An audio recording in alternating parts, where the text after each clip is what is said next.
예배를 사모해가지고 아버지 집을 사모해서 달려오신 모든 분들, 또 말씀을 기대하면서 오신 분들, 주님의 음성을 들려주시기를 바랍니다. 오늘 여러분들이 회중 찬송을 하셨는데, 찬송하는 소리에서 했는데 주여 속히 임하셔서 그 다음 뭐예요? 기쁜 날을 달라고. 오늘 그 가사가 그대로 되기를 바랍니다. 오늘 이부 예배 오신 분들 아무도 그냥 돌아가지 마시기를 간절히 바랍니다. 저는 오늘 지난주 이사야 42장 1절부터 7절까지 18번째, 오늘은 19번째 새 노래로 찬양하라. 이 부제로 말하면 여러분 호흡 있는 자마다 하나님을 찬양하라고 했습니다. 맞습니까?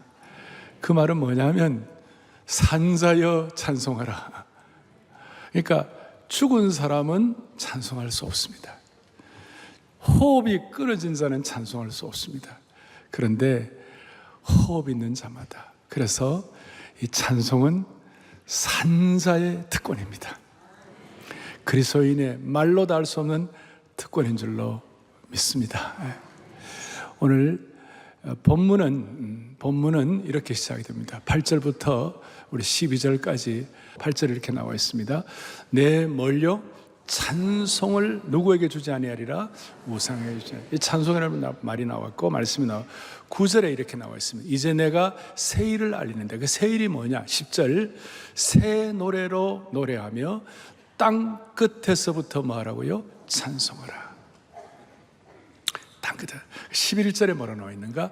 게달 사람 셀라 주민들. 이 셀라는 시편에 나오는 셀라가 아니에요.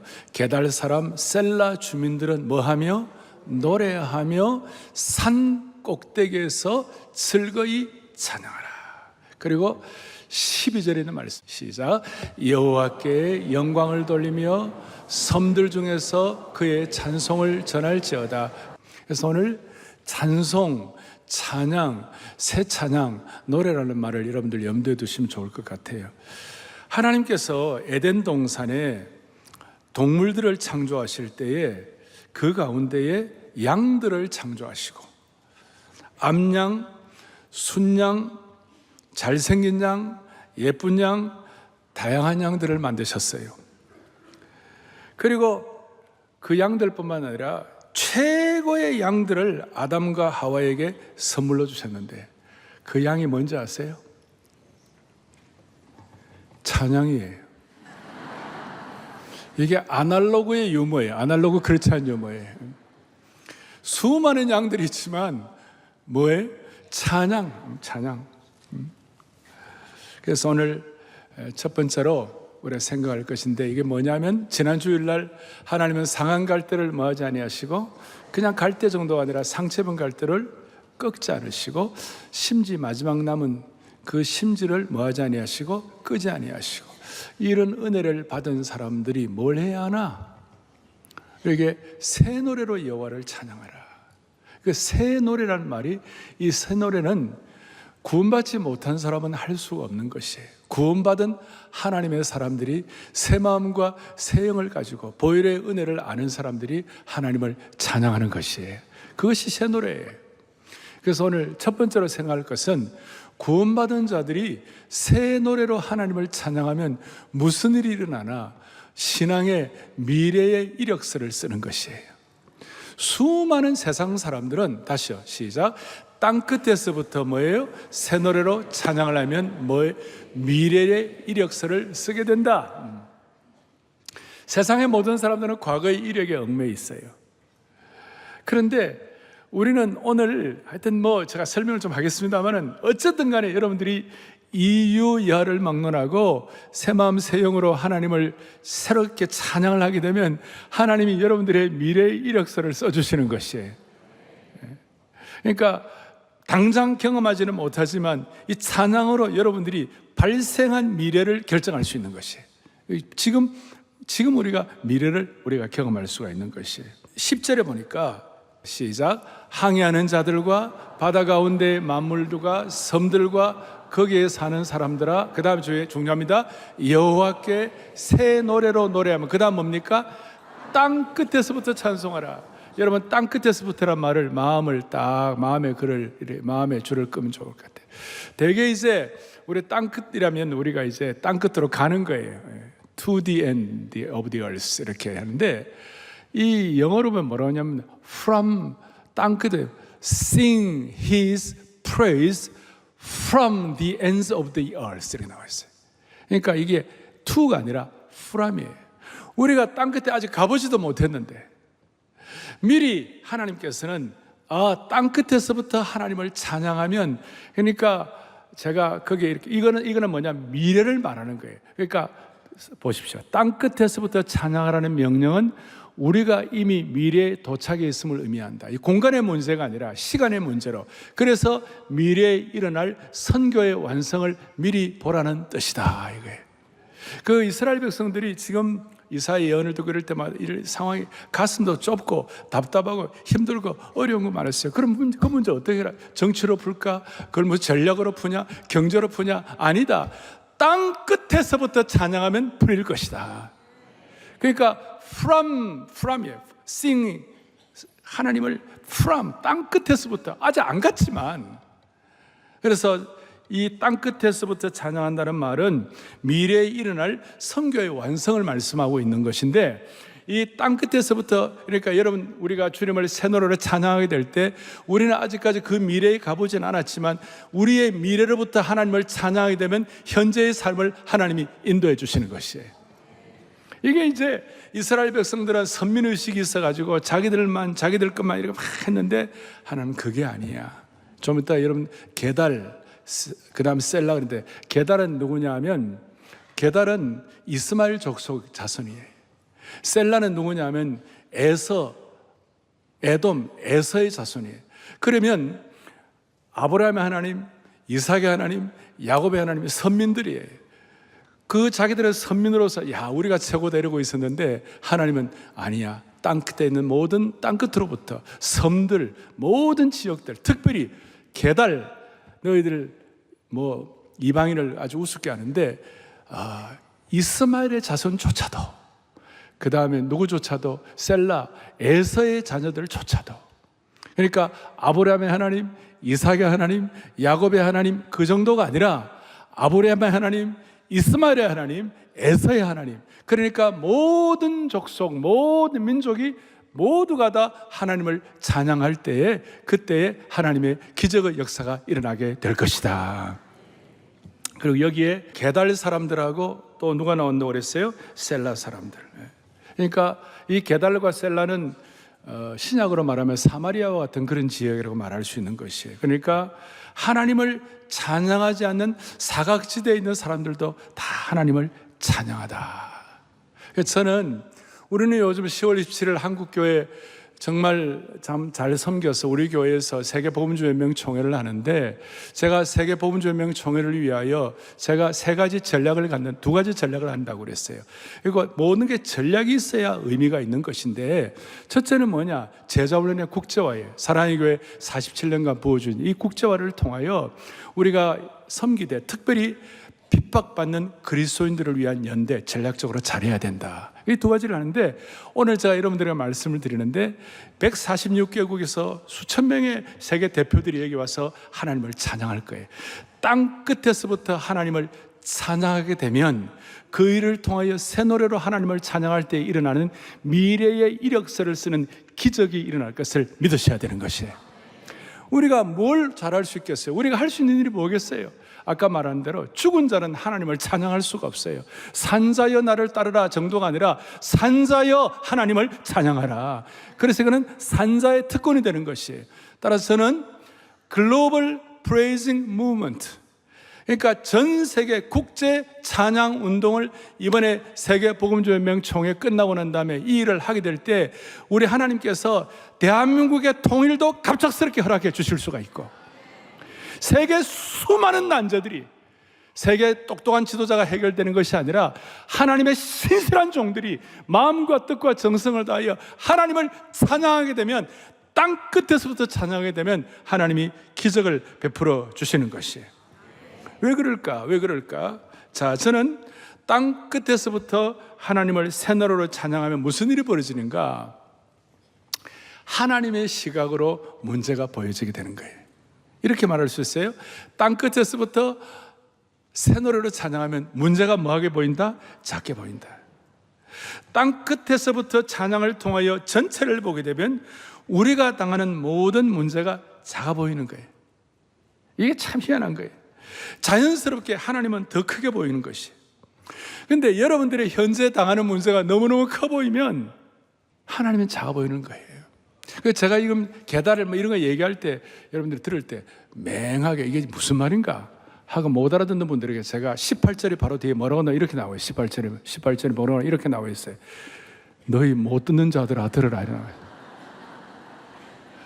자, 이건 무슨 말인가? 새 노래로 하나님을 찬양하게 되면 하나님의 크게 보이면 문제가 작아 보이기 시작한다는 것이 희한한 거예요. 우리가 기도할 때 기도를 많이 하라고 그러잖아요. 그리고 기도하면서 기도의 고수들이 뭐라고 그러냐면 문제가 만만하게 보일 때까지 기도하라 그러잖아요. 이 차원을 알 사람만 알도다. 그런데 이 찬양기도, 새 노래를 찬양하는 찬양기도거든요. 기도 찬양이거든요. 찬양기도를 통하여 문제가 만만하게 보일 때까지 주님을 찬양하게 되면 그 문제가 하나님은 커 보이고 문제는 작아 보이는 것이에요. 이건 놀라운 일이에요. 그래서 땅 끝에서부터 새 노래로 찬양하는 패러다임을 통하여 우리가 직면한 모든 문제가 작아 보이기 시작할 것이다. 예를 들어서 우리가 지금 단기 선교, 우리 아우리치 지금 2,070명이 나가 있는데 지금도 단기 선교 뭐 인도다, 뭐 지금 저 미얀마다, 키르기스탄 애들인데 지금 아침에 예배 같이 드는 분들 계실 거라고 지금 이 SNS로 거기 가보면 단기 선교를 가보면요, 우리 교회는 이 단기 선교가 은혜의 종합 선물 세트잖아요. 뭐가 제일 은혜가 되나? 그 중에 하나가 뭐냐면 맨날 문제에 치여가지고 맨날 아등바등 살았는데 단기 선교 가가지고 딱 보니까 다시 한국을 향하여 이렇게 큰 시각을 갖고 하나님 주신 은혜를 갖고 보니까 그 문제가 결국 하나님이 다 해결할 것이다, 아니면 그 문제가 작아 보일 것이 아니고 그 문제가 만만하게 보인다, 이 말이에요. 이게 하나님 주시는 선교에 대한 은혜를 가진 특별한 하나님의 통전적인 시각을 우리에게 주시는 것입니다. 그러니까 여러분, 휴가도 마찬가지고, 이제 여러분들 좀 잠깐 여러분들 쉬는 시간, 이 휴가는 뭐냐면 여러분들이 하나님께 자기를 전적 위탁하는 시간이에요. 그럼 전적 위탁하면 하나님이 여러분들 대신 일하실 것이라는 믿는 거예요. 여러분들 만약에 내가 지금 어디 가서 일주일이다, 2주일이다, 그러면 뭐 내가 없는 동안에 뭐 놀라운 일이 일어나고 내가 없는 동안 난리가 나고, 물론 그럴 때가 가끔 있긴 하지만, 그러나 대부분은 우리가 어디 가 있어도 하나님께 맡기면 하나님이 대신 일하시는 것이에요. 휴가라는 것은 문제를 좀 떨어져서 보는 것이에요. 그래서 하나님께서 일하실 것을 믿고 기대하고, 특별히 여러분들이 하나님을 새 노래로 찬양하면 하나님이 그 문제를 작아 보이도록 만들어 주실 것입니다. 이게 은혜예요. 그래서 우리는 땅 끝에서부터의 찬양 운동, 글로벌 프레이징 무브먼트, 세 번째로 그걸 잘 감당하면, WA 세 번째로 잘 감당하면 문제가 작아질 수 있도록. 그리고 왜 그렇게 문제가 작아 보일까? 그 이유는 새 노래로 찬양은 크신 하나님을 크게 보는 돋보기와 같습니다. 한번 읽어볼까요? 찬양은 크신 하나님을 크게 보는 뭐와 같아요? 돋보기와 같아요. 하나님으로 보는 안목을 갖게 되는 것이, 돋보기로 하나님이 크게 보이면 우리의 문제는 당연히 작게 보일 수밖에 없는 것이. 그래서 지금 문제 없는 분이 어디 있겠어요? 적은 문제든 큰 문제는 다 있는데 그 해결책은 새 노래로 하나님을 찬양하는 믿음의 돋보기를 가지고 하나님의 크심을 땅 끝에서부터 찬양 운동을 가질 때 우리의 미래가 미리 결정되는 줄로 믿습니다. 문제가 크게 보일수록 하나님께 새 노래로 찬양하면 하나님이 더 크게 보이면 그 문제가 작아 보이는 줄 다시 한번 확인하기를 바라는 것이에요. 우리 하나님은 수많은 문제들 가운데 그 문제를 제일 잘 다루시는 전문가이십니다. 문제는 하나님의 심정을 깨닫고 하나님 앞에 내 마음을 통하고 찬양을 통하여 하나님의 심정을 내 것으로 지금 현재 확인하게 되면 하나님이 역사하는 것이에요. 무슨 뜻이냐? 자, 예를 들어서 교회가 한국교회 교회가 어렵다고 합시다. 그런데 교회가 아무리 어려워도 환경적으로 생태계가 아무리 힘들다 하더라도 교회의 중직자들, 우리 교회 순장님들, 또 우리 당회원들, 우리 권사님들, 우리 안수집사 이런 분들, 우리 교회 중직자들이 똘똘똘 뭉쳐가지고 하나님을 찬양하면 하나님은 반드시 그 문제를 해결하시는 것이에요. 가정적으로, 왜냐하면 문제가 나중에 작아 보이도록 만드시니까. 가정적으로 여러분들 문제 많이 있잖아요. 어느 집안이든지 그 집안의 삶의 커튼을 살짝 열고 들어 문제 없는 집이 어디 있어요? 근데 그 문제가 어떻게 해결되는가? 저는 어릴 때 우리 부친이 가난한 개척교회 목사님을 하셨잖아요.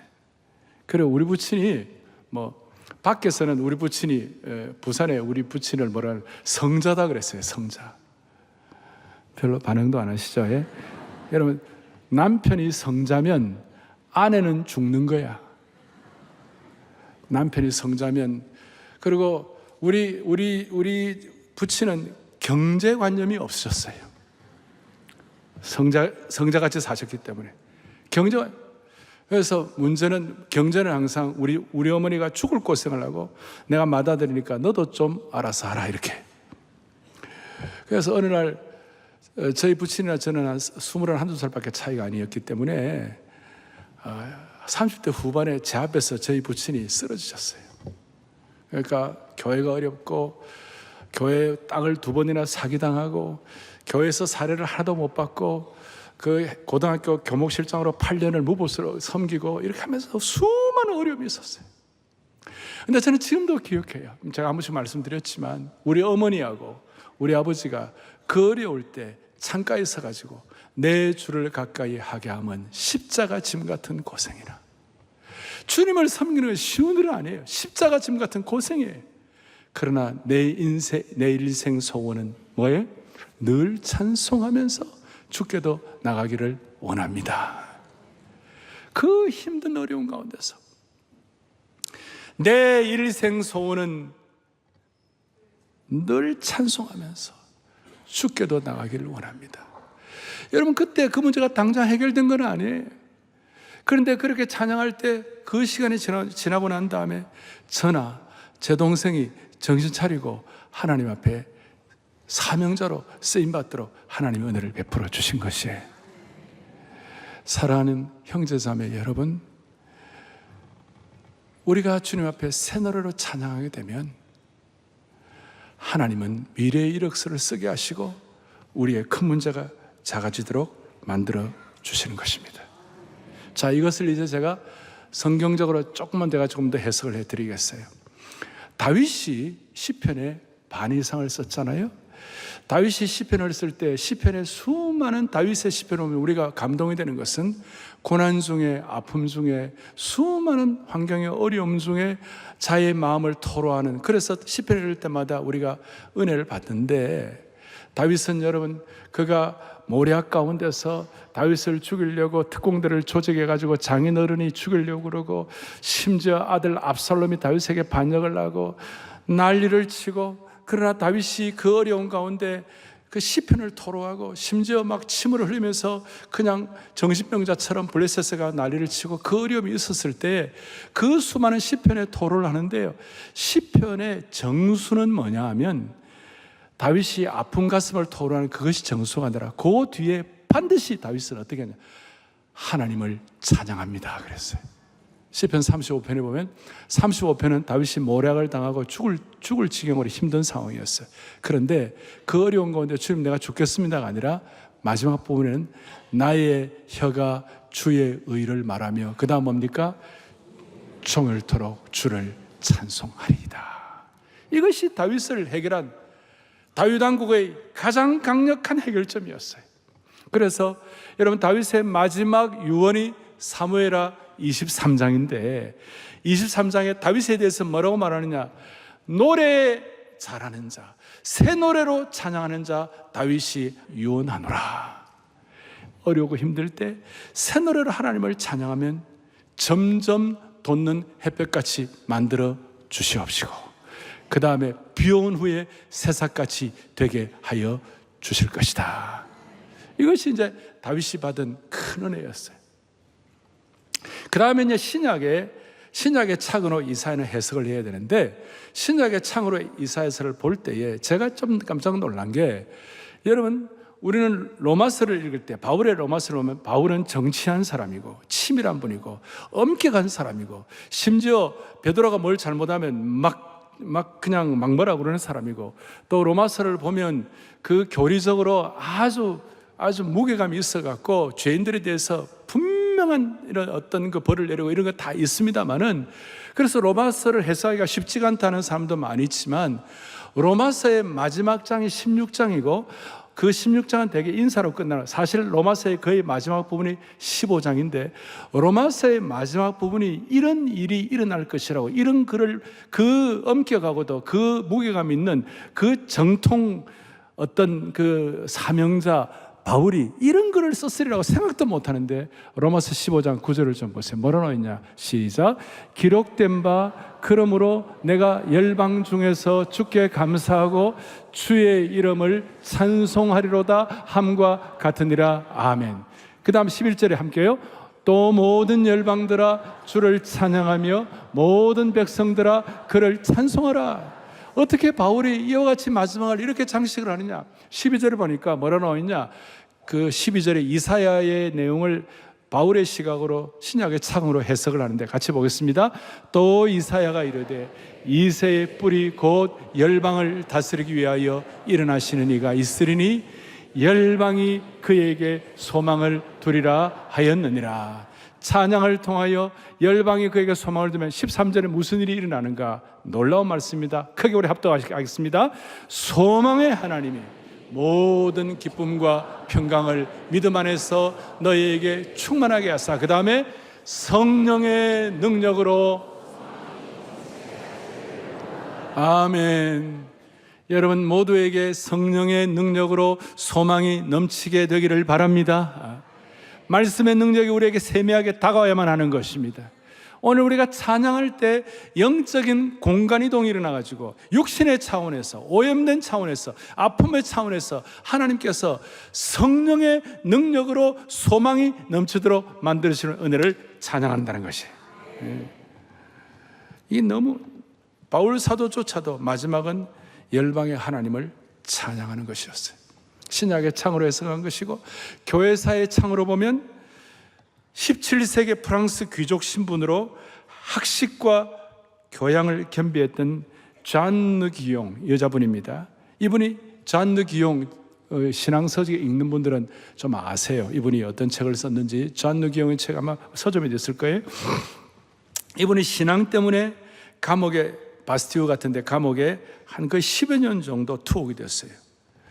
그녀는 이것을 하나님의 뜻으로 알고, 내가 왜 감옥에 갇히냐, 한탄하는 것이 아니라 하나님의 뜻을 받아들이고, 그리고 나중에 감옥에서 풀려나와가지고 감옥에 있었던 때를 회상하면서 이렇게 말했어요. 내가 감옥에 죄수로 있었을 때에, 내가 감옥에 뭐로 있었을 때에? 죄로 있을 때 오히려 내 마음이 평화로웠다. 나를 시중 들던 하녀와 함께 그 감옥의 어려운 시간에, 그때 하나님이 나에게 뭐라고 말씀하시냐? 감옥에서 너의 하나님을 찬양하라. 감옥에 어떻게 하나님을 찬양할 수 있나요? 그런데 하나님을 찬양하라. 그리고 그 음성을 듣고 순종하면서 기쁨으로 찬송을 드릴 때, 그 다음이 중요합니다. 감옥의 벽들이 마치 보석처럼 빛났다 그랬어요. 감옥의 벽들이 우중충하지 무슨 보석이 되겠어요? 그런데 하나님을 새노래로 찬양할 때, 순종할 때 감옥의 벽들조차도 보석처럼 빛났느니라. 사랑하는 형제자매 여러분, 새노래로 찬양할 때 우리의 삶의 문제의 벽들이 보석처럼 빛나는 은혜를 베풀어 주실 것입니다. 이걸 믿는 것이 신앙이에요.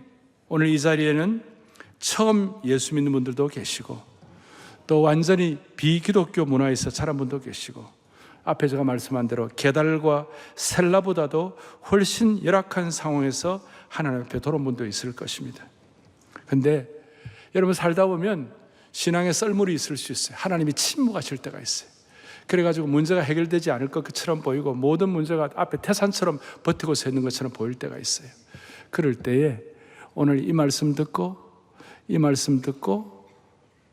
그대로 새 노래로 하나님을 찬양하고 하나님을 높여드릴 때에 여러분 그 문제가 작아 보이기 시작하고 그 문제의 벽돌들이 보석처럼 빛나게 될 것입니다. 저는 아까 말한 대로 우리 전 세계에서 수많은 교회 대표단들이 와가지고 주님을 찬양할 때 첫 시간 오프닝 타임에 아마 그거는 제가 이제 그 예배 순서에 제가 좀 이렇게 도움을 줄 수 있을 것 같아갖고 첫 시간 이렇게 합시다. 우리 12칠 때 작년 12칠 때 우리가 광화문 시청 앞에서 만복의 근원 하나님 했잖아요. 기억나시죠? 그러니까 만복의 근원 하나님을 찬양하고 그 다음에 주 찬양 큰 소리로 찬양 주 찬양 크신 일을 이루신 하나님께 만백성들 모여서 찬양하세. 이 크신 이루신 하나님께 그 찬양할 때 하나님이 이 세계의 수많은 난제들을 풀어주시리라고 믿습니다. 자, 이제 마지막으로 우리가 하나님을 찬양하면 무슨 일이 일어나나? 새 노래로 하나님을 찬양하면 무슨 일이 일어나나? 인생의 영적 전투에서 하나님께서 전사가 되어 주시는 것이에요. 이건 제 얘기가 아니라 오늘 13절에 뭐라고 말씀해요? 너무나 놀라운 말씀이에요. 크게 우리 합독합시다. 여호와께서 용사같이 나가시며 전사같이 분발하여 외쳐 크게 부르시며 그의 대적을 치시리라. 할렐루야. 하나님이 우리 대신 싸워주시는 것이에요. 우리 흔히 잘 알고 있잖아요. 도저히 종과 부족으로 어떻게 이 전쟁을 이길 수 없다. 여호사밧도 그랬고 히스기야도 그랬고 그랬을 때 찬양대 앞세우고 찬양할 때 하나님이 대신 싸워주셨느니라. 이거 우리가 일반적으로 다 알고 있는 얘기예요. 찬양을 하게 되면 하나님이 대신 싸워준다는 말씀의 근거가 오늘 여기에 있는 거예요. 하나님이 찬송하는 자를 위하여 대신 거룩한 전사가 되어 주신다. 하나님께서 당신 자신의 명예와 당신의 백성들의 승리를 위하여 분발하신다는 것이, 새 노래로 찬양하는 사람들을 위하여 하나님께서 강력한 전사가 되어 주신다. 요한계시록에는 이 강력한 전사의 권세를 철장 권세를 가지셨다. 사랑하는 형제자매 여러분, 여러분들의 삶에 하나님이 철장 권세를 가지시면 어떤 일도 해결되리라고 믿는 것이에요. 그걸 여러분들 하나님의 전사로서 우리가 그 하나님이 우리를 향한 전사가 될 때 우리가 복음의 전사로서 이제 우리가 삶을 꾸려갈 수 있는데, 제가요 하나님이 우리의 강력한 전사가 되신다는 이 말씀을 정말 잘 표현한 것이 어딘가라고 성경을 보다가 하박국 3장에서 우리 보통 하나님께 하박국을 해석할 때 3장 17절 18절에 뭐 무화과 나무 잎이 없고 포도나무에 소출이 없어도 난 여호와로 즐거워하라, 그것만 알잖아요. 근데 그렇게까지 아무것도 없어도 하나님을 찬양하는 이유가 뭐냐면 앞에 3장 앞에 6절에 뭐가 나오느냐, 이렇게 나와요. 하나님의 전사로. 시작. 그가 서신즉 땅이 뭐예요? 그가 보신즉 크게요 영원한 산이 무너지며 무궁한 작은 산이 엎드려 지나니. 하박국 3장 17절 18절 알지 말고 그렇게 찬양하실 이유가 뭐냐면 하나님이 전사가 되시면 땅이 진동하는 것이에요. 하나님이 강력한 전사가 되어주시면 여러 나라가 전율하는 것이에요. 앞에 있는 수많은 산들이 무너지는 것이에요. 이걸 우리가 그대로 애누리 없이 믿기를 바라는 것입니다. 그리고 3장 6절에 그러기도 한 다음에, 그러고 그 다음 무슨 말씀이냐면 3장 6절에 그가 딱 되고 난 다음에 8절에 9절에 무슨 말씀이냐, 이런 말씀이냐. 9절에 시작. 주께서 활을 꺼내시고 화살을 쏘셨나이다. 주께서 아멘 아멘. 그리고 이걸 해석을 11절에 하고 있어요. 3장 11절에 계속요. 날아가는 주의 화살의 빛과 번쩍이는 주의 상의 광채로 말미암아 해와 달이. 할렐루야. 여러분, 이 11절을 세 번역으로, 쉬운 번역으로 이렇게 나와 있어요. 주님께서는 번쩍이는 화살을 당기시고 주님께서는 날카로운 창을 내어 던지시니 그 빛 때문에 해와 달이 하늘에 멈추어 섭니다. 그랬어요. 여러분, 이런 전사를 보셨어요? 이런 은혜가 새 노래로 찬양하는 자에게 주시는 특권이 되었다, 이 말이에요. 삶에 수많은 난관들이 있지만 오늘 이것을 믿는 사람과 믿지 않는 사람들의 차이는 여러분들의 삶의 여러 형편 처지에서 하나님이 일하시는 것을 깨닫게 주실 것입니다. 하나님이, 그래서 하나님 우리의 전사가 되어주신다는 말은 오늘 본문 이렇게 연결해 읽을 때 제게 막 들려오는 거예요. 화살 소리가 막 들려오는 거예요. 사랑하는 성도들아, 내가 화살로 너희 전사가 되어주겠다. 휙휙 소리가 들려요. 하박국 3장 13절, 주께서 주의 백성을 구원하시려고 기름 부음 받은 자를 구원하시려고 나오사 악인의 집에 머리를 치시며 그 기초를 바닥까지 드러내셨나이다. 여러분, 이 말씀 확신합니까? 이 말씀 그대로 믿는 자에게 주시는 하나님의 특별한 간섭과 응답이 있는 겁니다. 화살, 전사, 구원, 악인의 집에 머리를 치시는 것. 그래서 제가 자주 얘기하는 게 2000년 신약교회 역사에는 반드시 뭐가 있다? 답이 있다. 이런 말씀을 믿는 사람과 믿지 않는 사람의 차이는 어마어마하다는 거예요. 피난처에 있으니 환난을 당한 자 이리 오라. 2절에 보니까 이방이 떠들고 나라들 모여서 진동하나 우리 주 목소리 한번 발하시면 천하의 모든 것 망하겠네. 하나님께서 우리를 위한 최고의 용서가 되신다는 것이 여러분들이 갖고 있는 재산 가운데 최고의 자산이 되기를 축복하는 것입니다. 이제 성찬을 앞에 놓았습니다. 이번 여름 이 하반기간 2달 동안은 성찬을 우리가 못할 것입니다. 오늘 성찬에 참여하면서 다짐을 하셔야 돼요. 주님, 이번 여름에 제가 새 노래로 하나님을 찬양하겠습니다. 그리하여 큰 문제가 믿음으로 작아 보이는 은혜를 받겠습니다. 이번 여름 성찬에, 이 여름 이 성찬을 위하여 통하여 이 여름에 미래를 앞으로 당겨와 새 노래를 찬양해가지고 하나님 우리 가정과 우리 교회와 민족에 행하실 하나님의 미래의 인도를 기대합니다. 그렇게 여러분 성찬에 참여할 때 하나님의 은혜를 베풀어 주실 겁니다. 그리고 제가 팁을 하나 드리면, 새 노래로 하나님을 찬양한다는 것이 무슨 맨날 새 곡조로 그래서 뭐 새 가사로 맨날 새로운 노래를 하는 그런 뜻만이 아니에요.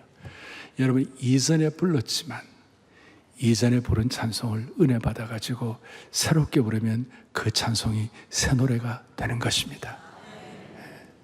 할렐루야. 제가 97년도에 미국에 사회 갈 때 평양을 갔어요. 그때 97년도에 평양 가가지고 평양에 봉수교회라고 있는데 그때 봉수교회는 은혜가 있었어요. 그리고 제가 볼 때 그 봉수교회 담임이었던 이성봉 목사님은 구원받은 자였어요. 다 엉터리지만 찬양대도 뭐 다 가짜고 뭐 이런 거 다 많이 있지만, 그런데 그날 찬송을 하는데 찬양 성부 성자 이 찬송을 하는데 그 옛날 찬송 가사에서, 지금 가사는 조금 다른데 옛날 찬송 찬양 성부 성자 성령 삼위일체 신께, 그 다음에 옛날 가사 영세 무궁하기까지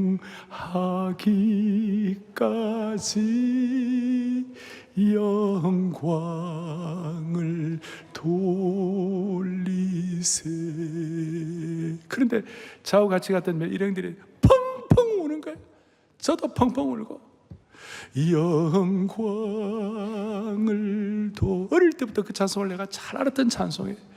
근데 그날 부르는 찬송은 저에게는 완전히 새 노래로 찬송하는 것이었어요. 사랑하는 여러분, 나만에 있는 우리가 하나님을 진실로 새 노래로 찬양하면, 하나님이 필요하면 통일도 도적같이 허락해 주실 것입니다. 하나님을 새 노래로 찬양하다. 미래를 끌고 오게 되면 하나님이 한국교회를 위하여 우리가 생각도 못했던 unexpected, 예기치 않던 하나님의 놀라운 일을 베풀어 주실 것입니다. 이걸 귀 있는 자는 들을지어다. 그래서 이 마음을 가지고 오늘 주님의 몸과 피를 기념할 때 하나님이 여러분들에게 각자 선한 목자 되신 주님께서 맞춤의 은혜를 베풀어 주시리라고 확신합니다. 자비로우신 하나님 아버지, 오늘 저희들이 이렇게 손을 잡고 합심해서 기도한 것 반드시 응답받을 줄 확신합니다. 이 은혜를 우리가 미리 감사하며 찬양하는 저희들의 평생이 되게 하여 주옵소서. 주여, 이 나라를 위해 기도하고 한국교회에서 기도합니다. 주여, 이 나라가 생명의 나라, 자유의 나라, 창조의 나라, 거룩의 나라, 기적의 나라가 되게 하여 주옵소서. 오랫동안 기도한 대로 그대로 되게 하여 주시기를 원하옵고 기도 올리옵나이다. 6만 년 한국교회가 다시 한번 거룩한 전사가 되신 그 주님의 은혜를 받아 우리 모두가 다 영적 전사들로 일어나게 하여 주셔서 민족의 찢겨진 가슴을 싸매고 치유하며 세속화의 거센 파도를 잠재우는 우리 성도들로 삼아 주옵소서. 할렐루야, 할렐루야. 성찬의 은혜를 주신 우리 주 예수 그리스도의 이름 받들어 간절히 기도 올리옵나이다. 아멘.